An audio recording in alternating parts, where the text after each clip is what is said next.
ஒரு வாரம் ஆகாமல் இந்த இடத்துல கரண்ட் பவர் கட்டு பெரிய தொல்லையாக இருக்குது. வீட்டில் நிம்மதியாக தூங்க முடியல. வேலைக்கு போயிட்டு வந்தால் உடம்புலாம் எரியுது. குழந்தை குட்டி எல்லாரையும் ரோட்டில் போட்டு படுத்துட்டு இருந்தோம். மாற்றம் வேணும்னு சொல்லிட்டு தானே டிவி கேட்க ஓட்டு போட்டாங்க. மக்கள் என்ன பண்ணுறாங்க? குழந்தைங்க கிட்ட தானே ஓட்டு கேட்டு வாங்கினீங்க. குழந்தைங்க இன்னைக்கு தெருவில் நிற்குது. நள்ளிரவில் தூக்கமில்லாமல் நடுத்தெருவில் நிற்கும் மக்கள். காலையில் பள்ளிக்கூடம் செல்ல வேண்டிய குழந்தைகள் இரவில் சாலையில் நின்று போராடும் அவலம். சென்னை மட்டுமின்றி தமிழகம் முழுவதும் மின்வெட்டை கண்டித்து நள்ளிரவில் நடைபெறும் போர்க்களம் அன்றாட காட்சிகளாக மாறிவிட்டது. கரண்ட் போச்சு, இன்னும் வரல, எப்போ போகும்னு தெரியாது, எப்போ வரும்னு தெரியாது. கடந்த சில வாரங்களாக தமிழகத்தின் பல நகரங்கள், கிராமங்கள், புறநகர் பகுதிகளில் மக்கள் அதிகமாக உச்சரிக்கும் வாக்கியம் இதுதான். ஒரு பக்கம் 40 டிகிரியை தாண்டி கொளுத்தும் வெயில் மக்களை வாட்டி வதைக்கும் நிலையில், மறுபக்கம் அறிவிக்கப்படாத மின்வெட்டு மக்களை நிலைகுலைய செய்துள்ளது. இரவு 11 மணிக்கு மின்வெட்டு தொடங்கினால் மக்களுக்கு இரவு முழுவதும் சிவராத்திரி தான். குழந்தைகள் தூங்க முடிவதில்லை. மறுநாள் பள்ளிக்கூடம் செல்ல குழந்தைகள் எழுவதில்லை. அப்படியே பள்ளிக்கூடம் சென்றாலும் வகுப்பறையில் தூங்கி விழுகின்றனர். குறிப்பாக சென்னை மற்றும் புறநகர் பகுதியின் மின்வெட்டால் தலைநகரமே இருளில் மூழ்கி போகிறது.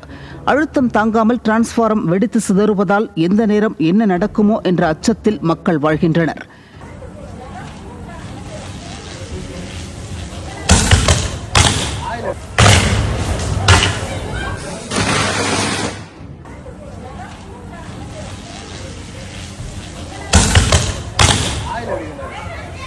சென்னையில் இந்த நிலை என்றால் தமிழகத்தில் மின்வெட்டால் சிறு குறு தொழிற்சாலை இயங்கவில்லை.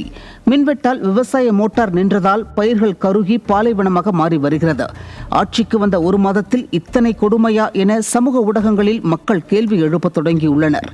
மாற்றம் என கூறி சென்னை மக்கள் சொந்த காசில் சூனியம் வைத்துக் கொண்டதாகவும் விமர்சனம் செய்கின்றனர். ஓடி ஓடி போய் வாக்களித்த சென்னை மக்கள் இன்று நடுத்தெருவில் மின்சாரம் கேட்டு நிற்பதாக கருத்து பதிவு செய்யப்படுகிறது.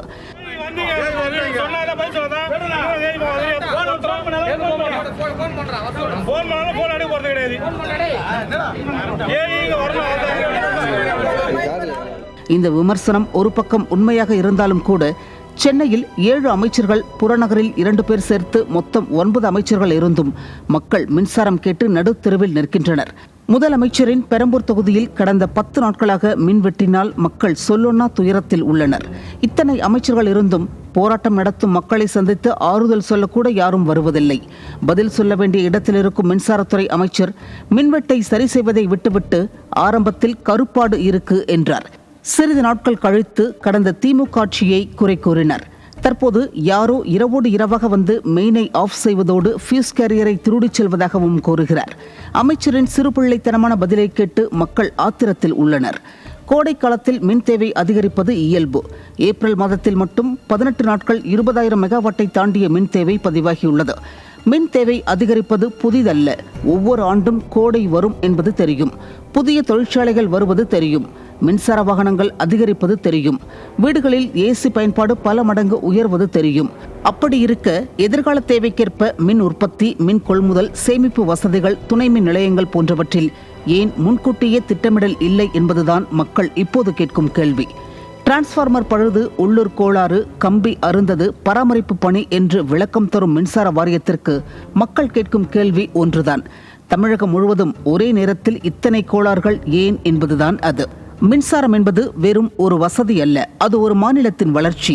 தொழில், கல்வி, விவசாயம், வேலைவாய்ப்பு மற்றும் மக்களின் அன்றாட வாழ்க்கையை இயக்கும் உயிர் நாடி. அந்த உயிர் நாடி தடுமாறத் தொடங்கினால் அதற்கான விளக்கத்தையும் தீர்வையும் மக்கள் கேட்பது அவர்களின் உரிமை.